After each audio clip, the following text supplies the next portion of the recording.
بسم اللہ الرحمن الرحیم۔ شروع اللہ کے نام سے جو بڑا مہربان نہایت رحم والا ہے۔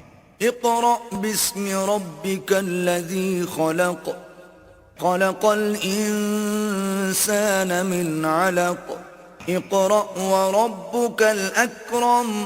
اے محمد صلی اللہ علیہ وآلہ وسلم، اپنے پروردگار کا نام لے کر پڑھو جس نے عالم کو پیدا کیا، جس نے انسان کو خون کی پھٹکی سے بنایا۔ پڑھو اور تمہارا پروردگار بڑا کریم ہے۔ الذی علم بالقلم علم الانسان ما لم يعلم كلا ان الانسان ليطغى ان رآه استغنى۔ جس نے قلم کے ذریعے سے علم سکھایا اور انسان کو وہ باتیں سکھائیں جس کا اس کو علم نہ تھا، مگر انسان سرکش ہو جاتا ہے جبکہ اپنے تئیں غنی دیکھتا ہے۔ ان الى ربك الرجعى ارأيت الذي ينهى عبدا اذا صلى ارأيت ان كان على الهدى۔ کچھ شک نہیں کہ اس کو تمہارے پروردگار ہی کی طرف لوٹ کر جانا ہے۔ بھلا تم نے اس شخص کو دیکھا جو منع کرتا ہے، یعنی ایک بندے کو جب وہ نماز پڑھنے لگتا ہے۔ بھلا دیکھو تو اگر یہ راہ راست پر ہو۔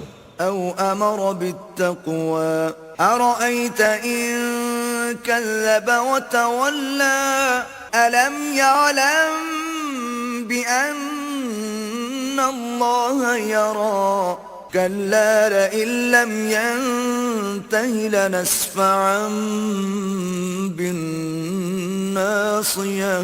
یا پرہیزگاری کا حکم کرے تو منع کرنا کیسا؟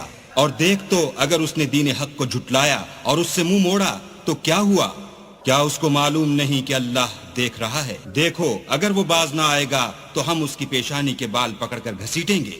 ناصية كاذبة خاطئة فليدع ناديه سندع الزبانية كلا لا تطعه واسجد واقترب۔ یعنی اس جھوٹے خطا کار کی پیشانی کے بال، تو وہ اپنے یاروں کی مجلس کو بلا لے، ہم بھی اپنے موکلان دوزخ کو بلائیں گے۔ دیکھو اس کا کہا نہ ماننا اور سجدہ کرنا اور قرب خدا حاصل کرتے رہنا۔